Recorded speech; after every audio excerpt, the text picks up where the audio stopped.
नमस्कार मित्रांनो, मी हॉटेल बागीचा सर्वे सर्वा.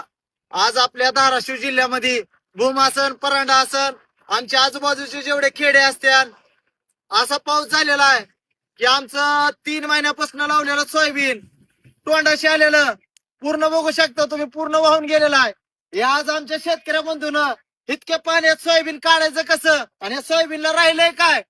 त्याच्यामुळे शेतकऱ्यासाठी जितक्यात लवकर गरज देणं होईल सरकारला तितक्यात लवकर द्यावं, शेतकऱ्याकडे जास्त ध्यान द्यावं ही कळकळीची विनंती आहे सरकारला. कारण की आज बघू शकता तुम्ही, आमचा जेव्हा शेतकरी 4 महिने कष्ट करतो, सोयाबीन असन, तूर असन, हे आपलं मूग असन, उडीद असन, हे आमच्या शेतकऱ्याचं मेन वस्तू असती. पण हीच आमच्या हाती नाही आल्यावर आम्ही करायचं काय. आज आमची जनावर ढोर किती तर मेलेले आहेत. काय आमचे घर दार